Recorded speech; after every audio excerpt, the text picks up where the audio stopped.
Welcome to today's session. My name is Ahi, and founder and CEO of Anutio. And today, previous sessions where we hang out, we bring you very interesting people who have had amazing, interesting career stories. So you can learn from them, apply what they've done successfully to also chart your own career path. So today, I have a very, very special person. By the name of Janey. Hi. I'm gonna let Janey do the honors for me, like introducing. Really? Let's meet you, Janey. Good old me. Okay. Hi everyone. My name is Janey Buz, aka Janey of Canada. I always say that because of my YouTube channel, but where would I start? So it depends on the day, but for today, I'm an entrepreneur similar to Ehi. I'm a founder of an organization called Education, where we help newcomer professionals get access to careers in tech quicker than the average immigrant. I am a professional dancer. People don't know that part. I'm also a speaker, but my career has spanned the corporate, nonprofit, startup worlds. I also support founders with building their businesses. And I'm a child of God. Yeah. You're a dancer. Are you going to show us some moves? No, you guys have to pay extra. that usually just comes out like once in a blue moon. And if you catch that at an after party, you're like, whoa. That's usually what you have. We're going to send some paparazzi after you. Okay, we'll get into that level. So, if friends and family were to describe you, Janey, what would they say? So most of my friends and family will call me very positive and optimistic. I'm always saying the glass half full because there's so much happening in the world. I mean, you just have to be positive. And I have a really big heart. I love people. I love dealing with people. I love meeting new people, learning about them and the different backgrounds. And I usually always give a lot of myself, which I'm learning to keep some of that for myself now. But that's what friends and family would say. Okay. What's your pet peeve? Pet peeve. What's my pet peeve? People underestimating people. I think that irks me so much. I'm like, you have no idea what people can surprise you with. I think you said that in one of your interviews, like people underestimating you as a black woman and yes, what you can do. Okay, correct. That's interesting. Okay, let's get into the meat of today's conversation. Please. So share with us some more about your education, your career, where you started from up to where you are now. Yeah. Just give us a quick overview there. Definitely started from the bottom. Now we're here. However, so my career, interestingly, so I grew up first daughter of a military dad and a very entrepreneurial mom. I was so sure I didn't want to be my mom. I was like, oh, she works too much. She doesn't sleep. Here we are. But before all of that, I thought, because I was always that tomboy girl who was breaking things. I played basketball and volleyball up until university. I have scars that can tell you that story. And so I was always, when it was time, so in Nigeria where I grew up, when you get to a certain level in high school, you get to choose between science, arts, and business. And because you're a smart kid, it's like all the smart kids go to science. I don't know what I was doing in chemistry class, but so after that, being a science student, I started playing with technology a lot. And my brother's computer, I broke it, was trying to figure things out. So my mom was like, I think you should be in IT. So I had my bachelor's in information technology. One of the only women in a class of about 60 people. There was a handful of us. But also I was course rep. I was the leader of the program and the youngest one for 5 years. And most people didn't know that because I had to put up a tough skin. But coming out of that, I worked as a network engineer, crimping cables, fixing routers, and making sure that people had internet. And, working in the basement, and all my family and friends would tell me, Janey, your personality was more front-facing. You needed to be in front of people more. And I agreed with them, but I didn't understand how I was going to switch from crimping cables to being in front of people. And if you know anything about Nigerians, you know that education is like our primary thing. It's like, when are you going to do your master's? So it was time to do further education. So I thought that was an opportunity to pivot and, get in front-facing type roles. So I applied to Canada because my brother was here at the time for programs in digital media. Found out digital media wasn't for me because Canada at the time, for you to do digital media at a master's level, you needed to have a BA, like a Bachelor's of Arts, and I had a BTech. That took 2 years after coming to Canada to find out. But I did 2 postgraduate certificates in account management and media management, learning how to do advertising. That industry also wasn't for me, and that I learned that through internships. We can talk about those later. Worked in product management before landing my first full-time role in tech sales, or I'll say tech recruitment first, and then tech sales. And since then, I've grown in tech sales and partnerships through startups, corporates, and even some incubators in my career. So that's the background. But I forgot, I also did a master's degree from Smith Business School in innovation and entrepreneurship. I decided that I wanted to scale one of my many small businesses. And then I learned that I couldn't scale it in the way I thought I wanted to when I first came to Canada, because everyone would tell you then that you needed to have a friends and family around. I had just taken a loan, almost 50K, to pay for school, so there was no friends and family around because my brother was just as broke as I was. And so came out of that, I knew that I had to build my friends and family network in Canada to be able to scale successfully as a founder. Now I'm actually a full-time founder, which is very surprising. I hope we can continue being a full-time founder for a long time, but I didn't see that coming at the time of my master's. But yeah, that's I guess my career in a nutshell, if I can say that. So many questions going through my mind from what you just said, and I'm struggling. Okay, which one should come out first? So you said at least 2 or 3 times in during your conversation, like, I did this, I realized it wasn't for me. Correct. And when I did this, I realized it wasn't for me. But so let me backtrack a bit. When you were getting into your undergrad study, you already realized, okay, you had a knack for like building things, fixing things, and it was on the basis of that you decided to study BTech? Correct. Okay. While you were in BTech, did you have opportunities to explore if BTech, maybe your first year, second year, I'm assuming it was a 4-year program? It was a 5-year program because it was BTech program. instead of a Bachelor of Science. Wow, okay, 5-year program. So during that 5 years, did you have opportunities to explore and find out if that path was really something you wanted to do? Because you mentioned when you came to Canada and you for further studies, you found out through internships. Correct. That certain things were not what you thought they were, and it wasn't really what you wanted to do. When you were doing your undergraduate, how did you have access to that? What was that experience? So yes, I actually did. So in Nigeria, we have something called like syllabus, which is like a co-op you do in your 3rd year if it's a 4-year program, or 4th year if it's a 5-year program. So I did have an opportunity to do an internship, but that was also in technology. But I've always been well-rounded, which it's a blessing, but a lot of curse sometimes when you are trying to focus. Because it's like, I remember in secondary school, I was good in science, arts, and business, and it was just hard to choose where I was going to go.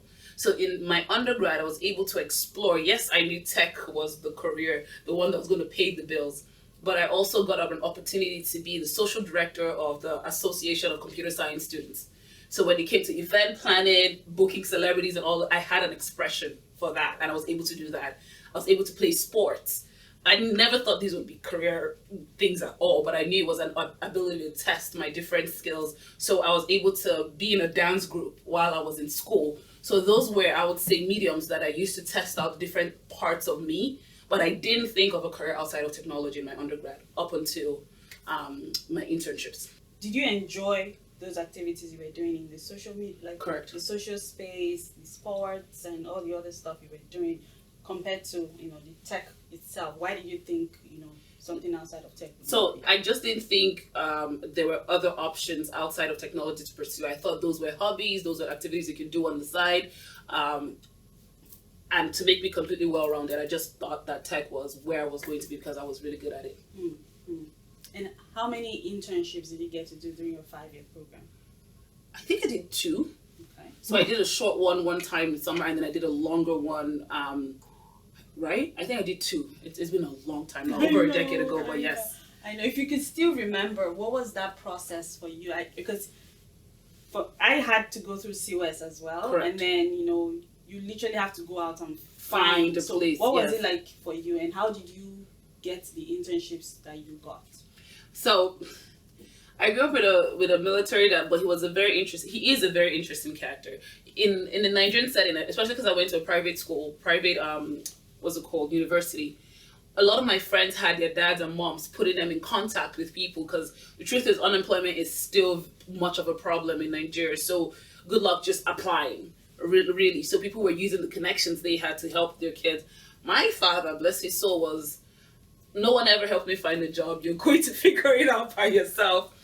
And so I remember one day, like after, because you kind of have like 3 months to find an internship, and it was in the 3rd month or so, I still didn't have an internship because I was trying to just apply, and then I realized I had to do something differently. So I remember going, I think on my dad's phone, and like going through his contacts, and I was like, "Oh, Dad, who is this person?" And he tells me, "Who is that person?" He tells me, and then I remember saying, "Who is this person?" He goes, "Oh, there's this guy I know. He runs IT startup, like an IT company that works on cybersecurity and networking." And I was like, "Introduce me." He's like, "No, I would just tell him I know someone who's looking for a job. I'm not going to say you're my daughter, and you have to prove yourself." And I remember I was like, "Okay." Like I prepped for that interview. I went to meet this man, and he interviewed me, and I got the job.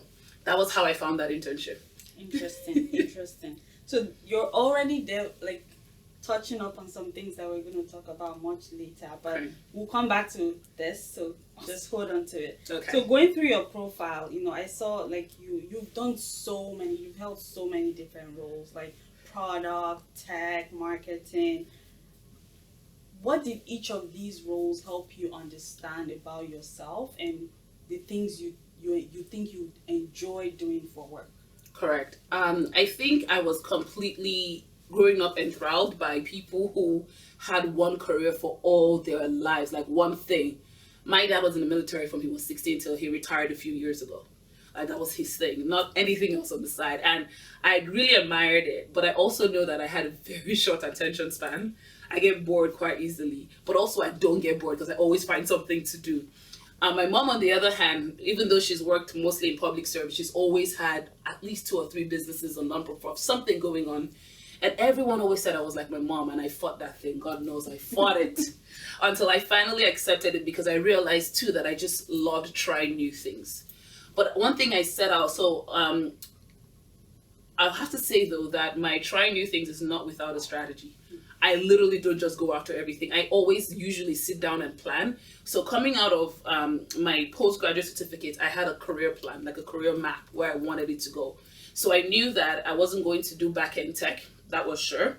But it was what is, and I say this in my bio, that what I have, so one of my favorite quotes is, you make a living by what you get, but you make a life by what you give.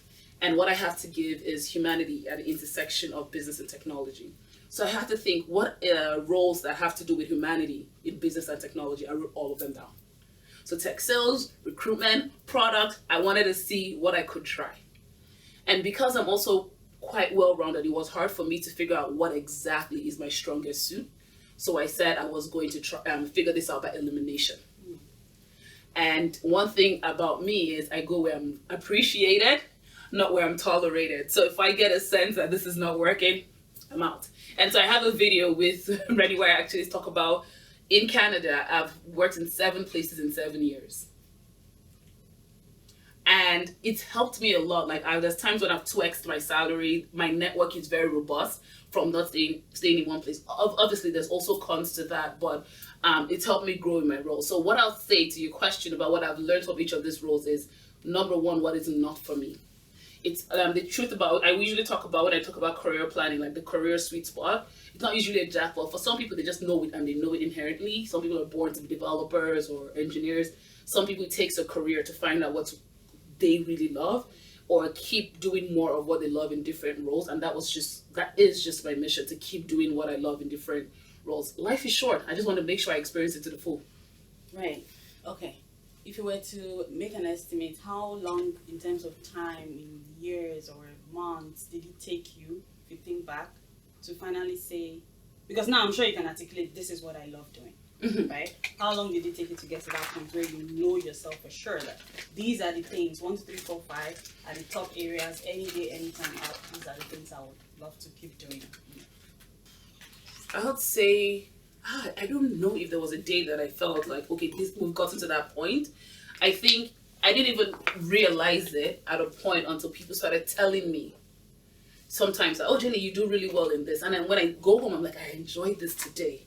So it took a lot of reflection. So I journal a lot. I have something called a brag book where I write things that I enjoyed as accomplishments, and I reflect on those things, because in the moment, I promise you, I don't remember. And I think as human beings, sometimes we like to hope that our brain remembers, but we just don't. Life is happening fast. So when I go back to my notes, I remember, I think at my master's program, we had to do personality tests. Those were very helpful. So we did like something called the Herman Brain Dominance Index to talk about your strengths, weaknesses, what opportunities and things like that. We did the Myers-Briggs, and I love personality tests because they tell you a lot about yourself. But we also had to do a lot of peer review in projects, like so your friends and your classmates will tell you where you shine. And you also will look at that too and transpose it against your own individual review. So I started to get a sense from there. I've always known, as even as a kid, that I loved speaking and dancing. Like, I just love that stuff. It was suitable, but it was now more so in my career. What did I like doing? I realized that I love bringing people together, work or no work. Work just happens to pay the bills. What stage of your life was this at? I love bringing people together. I realized since, God knows, maybe university.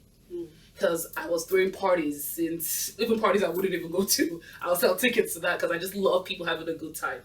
I didn't know how it would ever translate to a career until I got to here in Canada, working for BPT, and at the time hosting a summit, and all the vendors and partners, almost 30 organizations were raving. I was like, oh, okay, I guess I can bring business people too together and have meaningful discussion and build and connect them, and it will still be fun. So sometimes I think sometimes in our career, we're looking for that aha, but a lot of it just is stuff that's happening in our personal life that we need to transpose and be like, oh, you can actually do this for work. So I loved talking. I was always told, shut up. But now I found a way to make it into a YouTube channel that pays me money. Hello, Mom.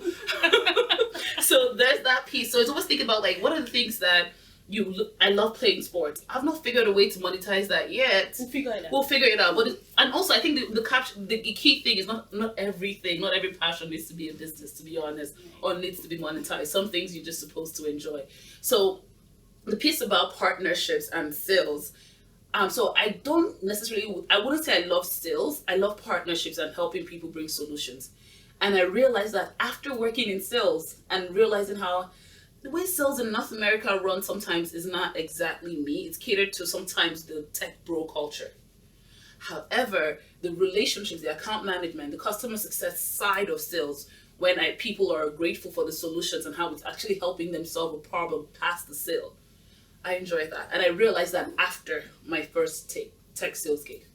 Which was? At FDM. So I worked at tech recruitment into tech sales and was selling sales talent. And this was how many years after your undergrad? Oh, maybe 5 years after my undergrad, right? Okay.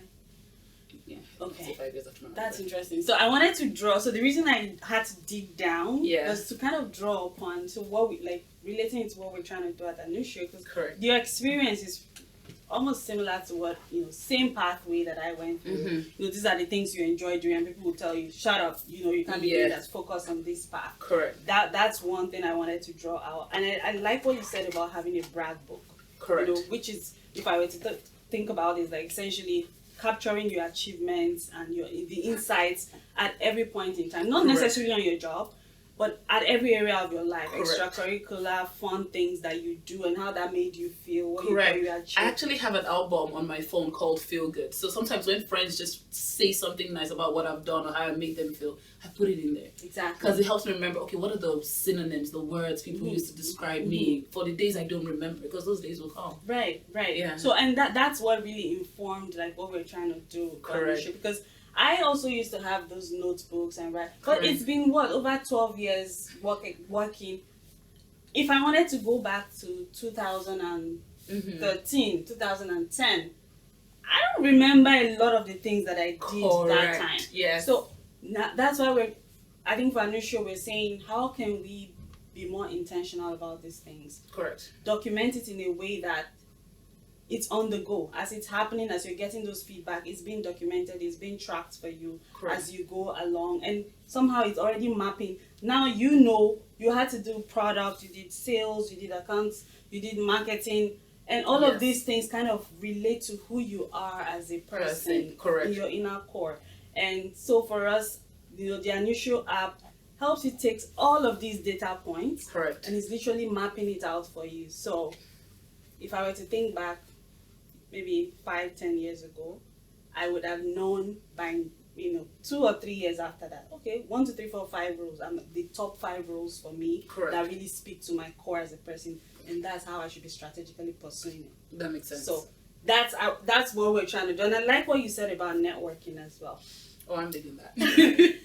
Now, I'm just going to jump to that section of the thing. So, when you're working, like a working professional, it's easy. A lot of people understand that networking is important. Yes. But when it comes to you as a student, it's not very well emphasized that as a student, you should have a network. What do you think? How can a student start building that network in such a way that it would be beneficial to their career journey? Okay, so let's go. So I think coming to Canada, right, I knew, because I only knew one person, my dear brother, who was also a student. I knew that if I was going to, like, everyone says, oh, you can achieve anything, you don't need to know anyone. Yeah, right. I promise you still need to know people. Because if people don't just buy ideas, sometimes they just buy people. Like, I've seen people say, just take whatever you need because they're bought into a person. So I knew on that plane that I needed to do something different. So while it wasn't the culture in school to network, and everyone was literally just trying to pass the next grade, of course that was my plan, but I also knew that I needed to do something different. So we would have some networking events. So thankfully I strategically picked programs that had a business component to them in for my postgraduate education. I didn't want to do anything technical. I was trying to get more to the people facing part. So some of my programs had some networking aspects to that. But outside of those, I joined groups on LinkedIn before anyone ever told me what they were, and I would go to meetups and find Eventbrite type organization or events happening around the city, and force myself. These things are not fun. Let's just get it out of the way, because I don't want it to seem like you're either good at it or you're not. No, it's not fun, even for the most extrovert I know, because I think I'm one. So it was more so telling myself, this is work. You're going to grind. I knew that I didn't want to do the average newcomer job. I have flat feet. I can't stand in a grocery store or in a factory. So instead of that, I had saved some money and also working, making hair, making wigs on the side so that I could own some of my time to allow me network and build connections. I find that when people usually come and, they need money so bad, they're working a full shift, they don't have the time, energy to go to these things. And then years pass. And I get so passionate about this. Years pass and then you've lost your confidence. You're not in the job or the industry you were trained for, and now you're trying to figure a way back. So I spent strategically a lot of time doing those events. And I didn't go with just a regular business card. I felt like everyone was doing it. So I had to think outside of the box. So I was so broke, thank God. I printed a bookmark that had my face, my name, my phone number, a quick small blurb about me, and how one of my proudest achievements then was graduating youngest of my class. I put some high level notes on how I can support the person. So I was like, I could run some media and ad campaigns for you. I could write emails, whatever. And so at events, I will hand that out. People were tossing business cards. Well, people sometimes just need bookmarks. So that was my idea, and I went hard. In school, I wasn't that student behind the class just being like pass. I was making sure that I talked to my professors, I talked to my classmates. Sometimes we discount our classmates. I promise you I've gotten a lot of opportunities for my classmates. While I was in my master's program and I had to get some money on the side to pay for my loan, my classmate hired me as a babysitter for some company they were working at. I would never have gotten that opportunity if I didn't network with them. But when we talk about networking, let me break it down. I usually just say it like this, like a closed mouth doesn't get fed. Networking is not just about meeting people, it's about sharing what's on your mind with people. Like taking a risk is what it is. So you just say, hey, here's where I'm working on right now, here's what I'm looking for. I don't know if that's something you know about or anyone you know about, but if you have an introduction, I'm happy to help. And then offering something in return. Here's how I can help you. And a lot of times it's offering something first before asking. And sometimes you also have to note that a lot of those relationships will not yield immediately. I think that's another thing. Some people go to an event, they need to get something out of it, like ASAP, if you know what's the point. I've had relationships that I made in my first year in Canada, and it's only now that we're actually connecting on something else. So for me, it was just about meeting a diverse range of people, learning about their experiences, actually wanting and being curious to learn about them, figuring out how I can help them no matter how small. And I always found that somehow it always came back, either through them or somebody else. You said so many wise things. So, first, everybody talks about having a business card, but you decided to have a bookmark. A lot of people read books and they're likely not going to toss away your bookmark. Correct. They have my face around the city, I'm sure. It's around the city. And whoever is listening, like just thinking about it, as at the time you did that bookmark, you were a student. Correct. when people think about having a business card, they're like, you have to have a business, you have to have a company. Oh no. You were a student, you got yourself a bookmark, you had your face on it, you talked about what you were, what your achievements have been, how you can add value to that person. Correct. And by even just handing out that bookmark to somebody, that's already value. Yes. Because they're going to be using it in their book. So Exactly. people who are listening, even if you don't have a business, it's important to have something that you hand out to people, not just a regular business card, but that will be useful. Yeah. And then you talked about attending events and how those events, you know, they might not be fun, but just being genuinely interested in those events that you go to. And, you know, it doesn't have to be that, oh, you're searching for a job today. And I'm going to tie it back to, you know, Nigeria as an example. I don't think most of the schools are able to conduct as many career events as they should. Yes. And that's also one gap that we've identified, like, okay, we're going to make it such that whether you're, maybe private universities are able to do that, and I don't know. I don't even think they do enough, to be honest. Because I didn't go to a private university. Yeah, and I know people who went, I went to private school, but I know people who did, and I don't think they actually focused a lot on those, no. So, and it's important that, you know, things like that happen, and which is also why it's one of the features that we create on Anutio to say, we'll give you access to these opportunities. Whether you are in a state university, you are in some university that nobody knows about. Yes. There's also that discrimination when companies are hiring. Like, oh, you went to exists. Even here in Canada. Exactly. If you go to a school that, you know, it's not like the top Ivy League schools, chances are that nobody sees you. 100%. But when you're on a platform like Anutio, like, you can attend career events that are open to everybody. Correct. You can network with people and come in with the intention to learn and build that connection. LinkedIn is a good place for people to connect. It's a beautiful tool. But I find that students struggle. Yes. That's one. And then two, you know, just being, you said something that I thought was very important, like speaking up. A closed mouth doesn't get fed. I'm never going to forget that. Being able to speak and the way you speak and how you communicate, and I think Rennie also touched upon this. Like, there are a lot of people, and maybe you get, I don't know, I get a lot of messages on LinkedIn, and there are some that will be phrased in a certain way. They're like, I need to talk to this person. They clearly want to talk to just me. It's not just some random person in sales or partnerships. Yeah, there's a way you craft that message that makes the person want to talk to you. Correct. That's one. And then how genuine you are when you go to these events, and how curious you are, how you express yourself. It all makes a difference as 100%. to would that person remember you the next time. 100%. And chances are, if you attend one event, you attend two, you're likely going to be seeing the same people over and over again. Hey. And like, I saw you at this event. And then it's funny because when you say hey to somebody and someone else is looking at it, oh, you know that person. You've just built social capital. That person that knows that person doesn't know you. Exactly.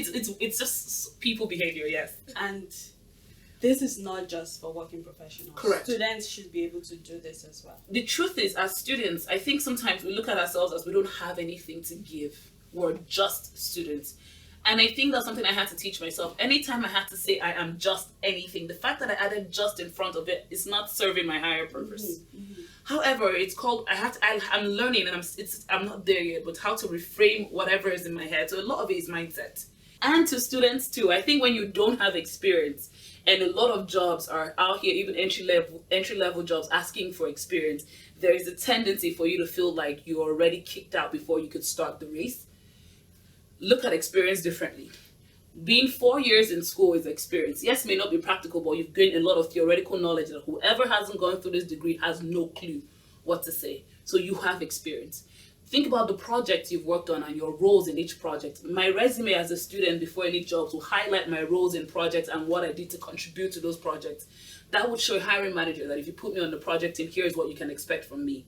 Think about your extracurriculars. Volunteer. That's very important. I would volunteer in organizations like breast cancer awareness, food banks, and talk about how I help those organizations. It had nothing to do with the job, but a lot of times there's something called transferable skills. I would take internships where it was available. So those are the things that you should use. Think about it as value. The fact that you're comparing, you can't be comparing your today with someone else's 10 years and thinking you don't have anything because of where you are. A lot of it is really just mindset. As a student, you're in the best position to get anyone to listen to you because you have the student card. You can say, hey, I'm a student of this, I'm doing research on this. Most people would be like, oh, that's a student, I want to help them. When you're a working professional earning money, they're going to be like, my time costs.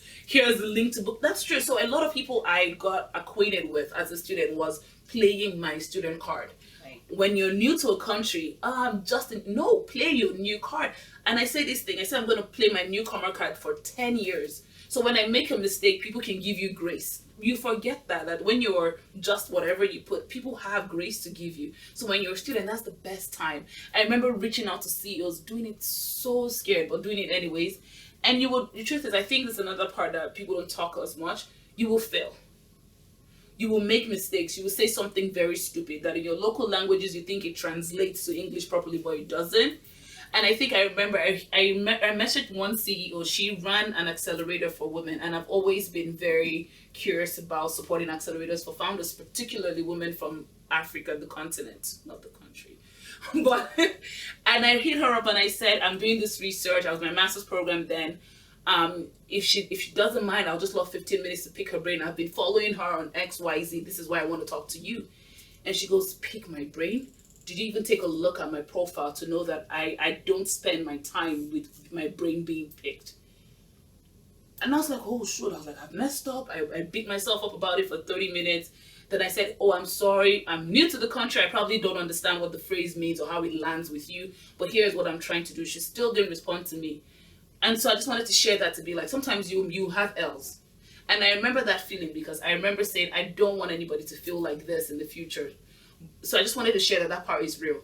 But for that one woman that made me feel like a complete idiot, there were 10 more who were like, sure, let me find some time and talk with you. Some of which became mentors, some of whom helped me negotiate salaries later on, things like that. But I just wanted to bring the reality of failure. And that's also part of the journey. Right. So I would like you to now share with us some day in the life experiences for some of the roles that you've taken. So I made a note here. You've done something on business development. You've worked in tech sales. You've worked in product management, account executive, marketing strategy. Those are the 5 I just said. Okay, let's keep it to these 5. She's done so much more than that. Yeah. So if you can just briefly tell, I can mention so we're gonna start with tech sales. What is a day in the life for a tech sales person? Yeah. And what skills does someone need to have to be able to work in that space? Correct. And is there a particular type of person that role is suited to?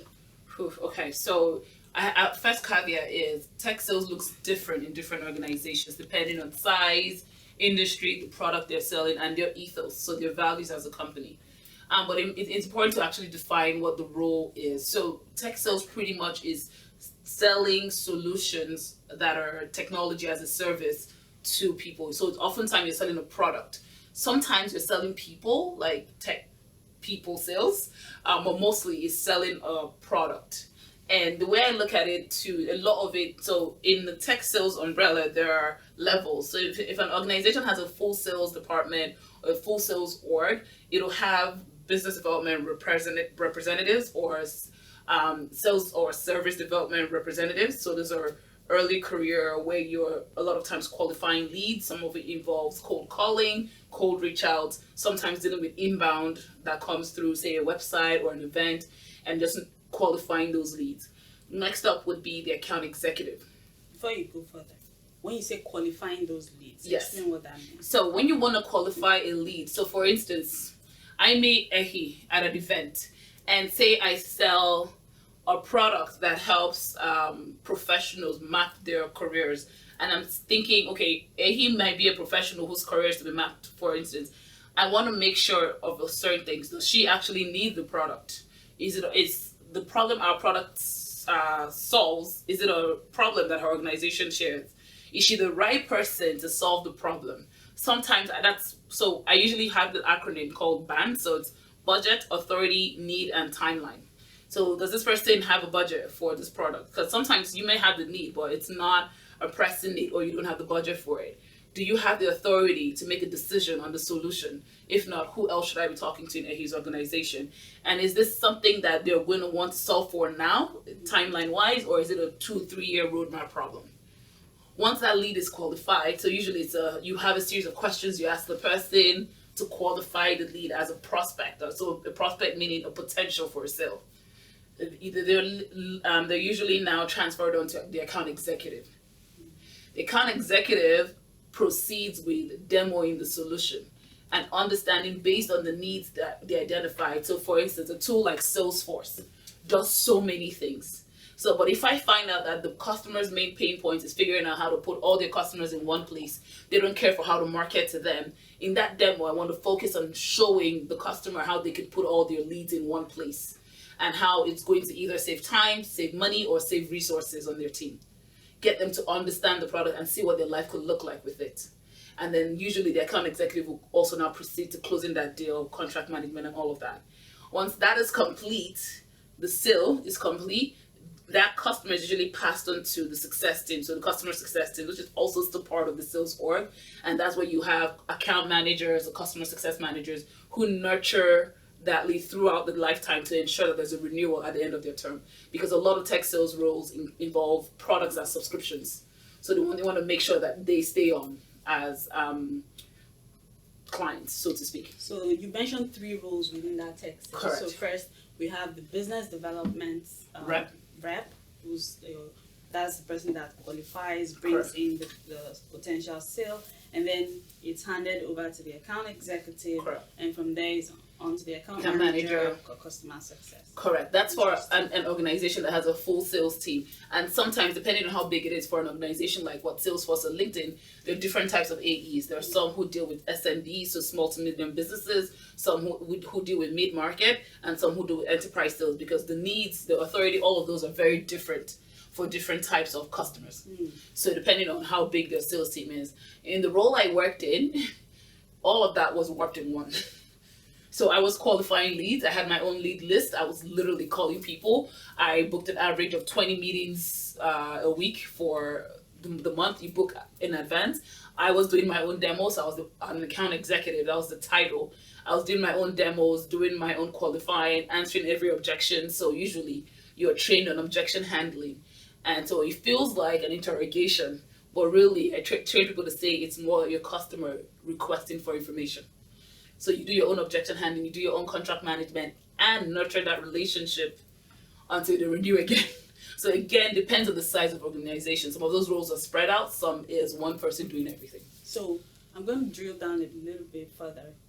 For someone so I'm thinking business development would be like an entry role. Correct. Right? Yes. So for someone who's a business development person, Depends on the organization. yeah, Yes. how do they get the leads? Because you said you were making your own leads. Like how would they get that? So there are a lot of tools available that you can get leads, but a lot of my leads came from going to events using LinkedIn. So LinkedIn is one of my best tools. So, and I've worked with all the LinkedIn products. So there's LinkedIn, everyone has the consumer version. There is LinkedIn Recruiter for recruitment, which I've used as well when I was in a tech recruitment role. But then there's also LinkedIn Sales Navigator. So most sales teams can have a tool like that where you can find, I'm looking for companies who have revenues of 10 to whatever million, who are headquartered in this place, whose clients are in banking, financial services, whatever. And you can create a list like that. Then you can find, say, my target within the organization as CIOs or chief people officers. You can now have that list, and then you build your lead list from that. There's tools like Lusher that can help you find emails and phone numbers. So literally a lot of it is like after work, build your lead list for the next week that you're going to reach out to and take it from there. So is there a particular type of person that would naturally enjoy this kind of role? I honestly think so. The way a lot of sales roles I have noticed, and I'm not going to sit here and say I know it all or I have the 360 perspective of every sales job. I find that right now a lot of roles are still very much catered to the high energy male figure that loves to wear a suit and use big words. However, that's not the only person that thrives in a sales role. Because I found that even though I was killing on the sales floor, sometimes my leaders were still not impressed because I refused to not take out my jewelry because that's not their look of who a salesperson is. So the thing is, even if you can perform in the role, be aware that there might be biases from other people who think you're not succeeding. That aside. However, I would say the qualities that actually helps you succeed in sales is an ability to communicate well, speaking, writing, listening, but most importantly, active listening. that is actually the top 2 skills that you need in sales. And then I would say being very detail oriented, because you have to take a lot of notes while you're listening and documenting how things go. Because the last thing you want is for you to get through the sales cycle and present a contract and your client tells you, that's not what I said I needed. It's like the most ridiculous thing that could happen, because sometimes sales cycles are really long. So you want to make sure you're understanding the needs. And a good way to do that usually is, asking questions back, saying, if I heard correctly, this is what you're saying. So you have a lot of times to be patient, understanding needs. But the 2 top skills I would say is communication, active listening, and then I'll say being very detail oriented. And then patience, because sometimes it doesn't always come through. Okay, you've shared so many insightful things, Janey, and I've learned so much. Not just on this call, even just from knowing you, interacting with you. Thank you. So, if you had any final words, for immigrants looking to come in, for parents or young ones, and how they transition their career, what would be your final words to these people? I think just reiterating some of the things we've covered. The first one being, remember to be your own CEO of your career and your life, and what that means pretty much is, what would a CEO do? You have to make a lot of executive decisions, and you have to think strategy. You have to put things in place to make sure that, your career thrives. And it doesn't happen. You have to plan it. Get advisors, get mentors. Don't be afraid to open your mouth and, risk looking like a fool for future success. And that would happen. Don't be afraid to fail. I think failure is almost saying as, how dare you, you're not good enough, you're not smart enough, you're not whatever enough. I think I learned a lot from my failures than from my highs. And then for parents of young ones, just please be open and let's try to give grace to one another, and most importantly, give grace to yourself. I feel like sometimes we give grace to a lot of people more than ourselves. The mistakes we've made, the things we didn't know when we didn't know it, just forgive yourself and move on. But try to make sure you arm yourself with people who you can learn something from. Especially, it depends on what communities you are. Sometimes in our communities we want to have fun, chill, relax, but we don't sharpen each other sometimes. And so that's something to think about as young ones, as students. Yes, you have friends and people you chill with, but if you think about where you want to go for your career, do you have the right circle? As newcomers, I know it feels so good to be able to be with a group of people you can speak Hindi with or broken English with, whatever, but are you sharpening each other? So that's something I would leave with you for sure. And of course, join Immunication if you're a newcomer professional. We'll love to have you. Right. There's so many things that you've shared today, and I just want to wrap it up. Like, takeaway there is, be the CEO of your own career. Like, be in the driver's seat of your own career. Own that career journey at whatever stage you're at, whether you're a student, whether you're a working professional, whether you're just starting off, whether you already started and you're somewhere where you're feeling stuck. Yes. It's never too late to say, you know what, I'm gonna own it now. Correct. This is where I want to go. And then, have control over it. And there are some things you cannot control. For example, that's also fair. If you're a student, schools are going to shut down for reasons that are beyond your own control. Correct. For example, maybe they go on strike or something happens. You don't have control over that. But if you've set up other systems, other avenues, other opportunities to keep growing, to keep learning. Correct. Janey talked about getting internships, volunteering, Correct. Connecting yourself to events, to people, to network. I would say, parents, invest in your child's education, 100%. but also invest in their network. Correct. And how you do that, there are different ways you could do that. One of it is, if you're an immigrant, there's education, like Janey talked about. Invest in that network. Be intentional about how you connect with that network. Right. If you're a student, working professional, wherever you're located, there's Anutio. Join that network and, Right. Don't limit yourself to just your immediate environment. Right. The world is your oyster. The world is a global village.